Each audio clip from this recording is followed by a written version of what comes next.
The leather chairs in Harrison and Thompson's main conference room cost more than my first car. I sat in one now, taking notes as managing partner Richard Thompson III held court at the annual strategy meeting. Every stroke of my pen was deliberate, measured, just like everything else I did at this prestigious law firm. Our merger and acquisitions division has secured the Chen Goldman deal, Thompson announced, his voice carrying that distinctive tone of old money and Harvard law. $50 million, gentlemen. Our biggest international merger this year. The other partners murmured appreciatively, their Italian suits rustling as they shifted in their seats. I continued taking notes, my face carefully neutral. I'd spent the last 6 months quietly laying the groundwork for this deal, making connections, reviewing international trade laws, finding the loopholes that would make this merger possible. Not that anyone in this room knew that. To them, I was just Elena Martinez, the quiet paralegal who kept the files organized and brought coffee to meetings, the one who stayed late every night, who knew every case file by heart, who had an uncanny ability to find precedents that others missed. We'll need our best people on this, Thompson continued, his eyes sweeping the room before landing on James Preston, a third-year associate fresh from Yale Law. Preston, you'll take point on this one. I felt my pen pause fractionally on the paper.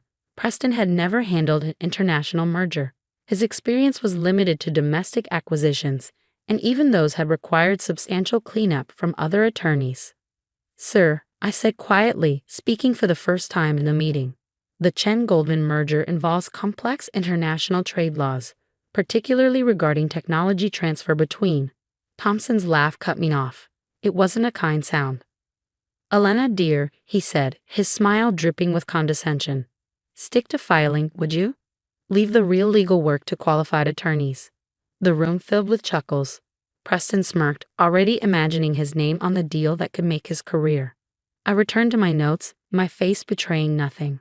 None of them knew about the other life I'd built, the one I kept carefully hidden behind my paralegal facade.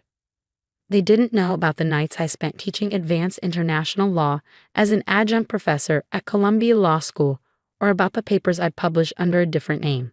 They had no idea that Elena Martinez, their quiet paralegal, was also Professor Anne Blackwood, the author of the definitive text on international merger law. It had started as a necessity. After my father's stroke 5 years ago, I needed a steady income to help with his medical bills. Teaching paid well, but the schedule was irregular. Working as a paralegal provided stable income and, more importantly, access to real-world cases that enhanced my academic work. I published under my mother's maiden name to keep the worlds separate, never expecting the arrangement to last this long. But something about the anonymity became addictive. In the academic world, I was a rising star. My papers cited in major cases, my opinions sought by top firms. At Harrison and Thompson, I was invisible, which allowed me to observe, to learn, to understand how theory translated into practice. I stayed late that night, reviewing the Chen Goldman files one more time. The merger was more complex than Thompson realized. The Chinese technology export restrictions alone would require careful navigation, and that was before considering the intellectual property implications. Still here, Elena? Preston's voice carried from the doorway. He'd loosened his tie, probably after celebrating his new assignment at the partners' bar across the street. Just organizing the files for you, Mr. Preston, I said, sliding a stack of papers into a folder. He walked over, cologne heavy in the air. You know, you could be more than just a paralegal if you applied yourself. Night school, maybe? Although, he chuckled, international law might be a bit ambitious. Start with something simpler. I smiled politely, thinking about the draft of my latest paper sitting in my laptop bag, the one analyzing the evolving landscape of international technology mergers, the paper that would be particularly relevant to the challenges he was about to face. Thank you for the advice, Mr. Preston. He patted my shoulder as he left, the gesture heavy with patronizing goodwill. I waited until his footsteps faded before pulling out my phone and making a call. Professor Martinez? The voice of David Chen, CEO of Chen Technologies, was warm with recognition. I was hoping you'd be involved in this merger. Mr. Chen, I said, my voice carrying the quiet authority I never used at the firm. We need to discuss some concerns about the technology transfer provisions in the current proposal. The next morning, I arrived early as usual, organizing the conference room for the initial client meeting. Preston strutted in at 8:55, cutting it close as always. Thompson arrived moments later, straightening his tie. At precisely 9 o'clock, David Chen walked through the door. His eyes swept the room, passing over Thompson and Preston before landing on me. His face lit up with recognition. "Professor Martinez," he exclaimed. "I had no idea you were with Harrison and Thompson. Your paper on technology transfer and international mergers was brilliant. It's actually what made me consider this deal possible in the first place." The silence in the room was absolute. I could feel Thompson and Preston staring at me, their worlds tilting on their axes. "Professor Martinez?" Thompson managed, his voice weak. I smiled, finally allowing my carefully maintained facade to drop. "Perhaps," I said, pulling out a copy of my latest paper, "we should discuss those technology transfer provisions now." The next few hours would change everything at Harrison and Thompson. But for now, I simply enjoyed the stunning silence, years of dismissed expertise and ignored potential crystallizing into a single perfect moment of revelation. Sometimes the quietest person in the room is the one you should have been listening to all along. And sometimes the best revenge isn't about getting even. It's about finally being seen. The conference room at Harrison and Thompson had never been so quiet. David Chen's words hung in the air like smoke, changing everything they touched. I could almost see the gears turning in Thompson's head as he desperately tried to reconcile the quiet paralegal he dismissed for years with Professor M. Blackwood, whose papers he'd cited in his own legal briefs. "Mr. Chen," Thompson finally managed, his voice struggling to maintain its usual authority, "there seems to be some confusion. Alana is one of our paralegals, not." "Actually," Chen interrupted, pulling out a legal journal from his briefcase. "Here's Professor Martinez's latest publication, Elena Martinez Blackwood, Fascinating Analysis of Technology Transfer Regulations in Cross-Border Mergers." He turned to me, eyes bright with academic interest. "Your argument about the interplay between Chinese export restrictions and U.S. intellectual property law was particularly innovative." Preston, who had been frozen in his chair, finally found his voice. But you're just a paralegal?" I finished for him, my voice carrying a confidence I kept hidden for years. "Yes, I am. I'm also an adjunct professor at Columbia Law School, a published expert in international merger law, and the person who's been quietly fixing the errors in your domestic acquisition contracts for the past 2 years." Thompson's face flushed red, whether from anger or embarrassment, I couldn't tell. "Probably both. Why didn't you ever say anything?"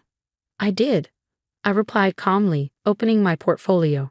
3 years ago, I submitted a detailed analysis of the Zhang-Anderson merger, pointing out potential complications with their technology licensing agreement. You said, and I quote, "Stick to organizing the files, dear. Leave the complex legal analysis to the professionals."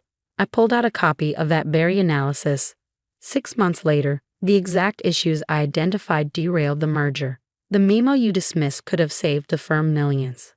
Chen cleared his throat. "Well, I specifically requested Harrison and Thompson for this merger because I heard Professor Martinez was involved.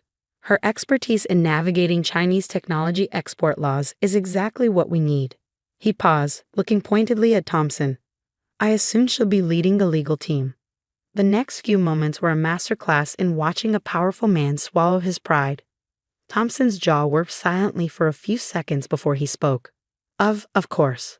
Elena will be taking point on this merger, with Preston assisting her." Preston looked like he'd swallowed something sour. I almost felt sorry for him. Almost.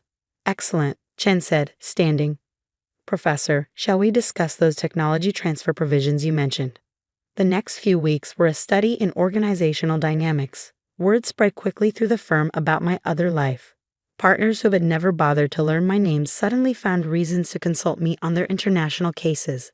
Associates who used to send me on coffee runs now hovered awkwardly by my office, hoping to discuss legal theory. My office, that was another change. 3 days after the Chen meeting, I was moved from my cramped paralegal desk to a corner office on the partner's floor. Standard for our legal team leads, Thompson had mumbled, not quite meeting my eyes. The Chen-Goldman merger proceeded smoothly, though not without its challenges. The technology transfer regulations were as complex as I'd anticipated.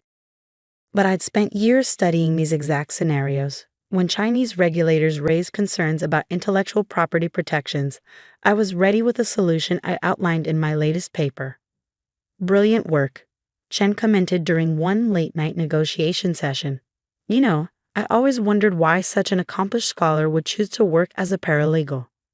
I thought about my father now recovering in a top rehabilitation facility that my dual incomes could finally afford. Sometimes life requires unexpected paths, I replied, and sometimes those paths teach us things we couldn't learn any other way. He nodded thoughtfully. Well, your practical experience certainly enhances your academic work. Your papers show a deep understanding of how these deals really work. That was true. My years at Harrison and Thompson, despite the frustrations, had given me insights no amount of pure academic research could provide. I understood the human elements, the egos and ambitions that could make or break a deal. The merger closed successfully 2 months later. $50 million, the largest international deal in the firm's history, completed without a single major hiccup.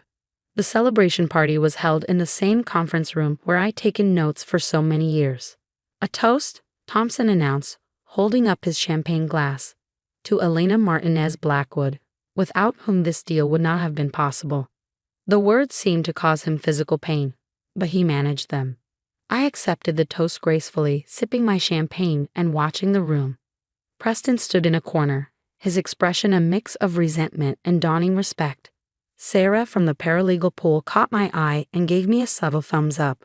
She'd started taking night classes at law school, something I'd been quietly encouraging for months. Later that evening, Thompson called me into his office. The leather chairs that had once seemed so impressive now just looked like furniture. The board met today, he said, not quite looking at me. We'd like to offer you a partnership track position. Full credit for your years with the firm, of course. I let the offer hang in the air for a moment. And the other paralegals? Will their contributions be recognized as well? He shifted uncomfortably. Elena, that's different. You're different because I had the credentials all along. Different because the CEO recognized me, or different because you can no longer pretend not to see my value. The silence stretched between us. Finally, I pulled out a folder I prepared for this moment. I have a counter-proposal, I said, sliding it across his desk. A new department specializing in international technology mergers. I'll head it, but with a focus on mentoring and developing talent, including from our current support staff. Sarah Williams, for instance, has remarkable potential. She just needs the same opportunities I never got. Thompson opened the folder, skimming my proposal. I could see the moment he reached the part about client commitments. Several major technology firms had already expressed interest in working with my team. You've thought this through, he said finally. I've had years to think about it. He nodded slowly. I'll take it to the board. Though I suspect, he added with a hint of his old dry humor, you've already discussed this with several board members. I smiled but didn't confirm or deny. Let him wonder about all the connections I built over the years while being underestimated. The changes at Harrison and Thompson didn't happen overnight, but they happened. My department became one of the firm's most successful divisions, known for both its legal expertise and its innovative approach to developing talent. Sarah passed the bar 2 years later and became one of our most promising associates. Preston eventually got over himself and turned out to be a decent colleague once he stopped trying to prove his superiority. He even admitted, after a few drinks at a firm event, that he'd learned more in 6 months working with me than in 3 years of taking credit for others' work. As for me, I kept teaching at Columbia, but now I did it openly. My students often interned at the firm, where they learned what I had learned, that true expertise isn't about titles or corner offices. It's about the quiet dedication to understanding your craft, even when no one else sees your value. I still have my old paralegal badge framed on my office wall next to my academic publications. It reminds me of something my father used to say during his recovery. Sometimes people can't see your worth until you show them what they've been missing. The last time David Chen visited our office, he paused by that framed badge. You know, he said thoughtfully, most people would have left years ago, found somewhere that recognized their talents immediately. I looked out my office window at the young associates and paralegals working together in a collaborative space I'd insisted on creating. Sometimes, I replied, you have to stay and change things from the inside. Sometimes that's the only way to make sure others won't face the same barriers. He nodded, understanding. Well, Professor Martinez, he said with a smile, I'd say you've done exactly that. Looking back now, I realize that the greatest victory wasn't in proving Thompson wrong or in finally getting the recognition I deserved. It was in using that recognition to open doors for others, to turn a moment of personal triumph into lasting institutional change. Because sometimes the best revenge isn't about getting even or proving your worth. Sometimes it's about making sure that the next quiet professional in the corner, taking careful notes and seeing everything, won't have to wait quite so long to be heard. As I write this from my corner office, watching a new generation of legal professionals collaborate without regard for titles or hierarchies, I can't help but smile. Thompson still occasionally struggles with the changes, but even he can't deny the results. Our international technology practice has tripled in size. Our talent retention is at an all-time high, and our reputation for developing innovative legal solutions has made us the go-to firm for complex international mergers. More importantly, we haven't had a single just a paralegal comment in over 2 years, and that perhaps is the most satisfying victory of all.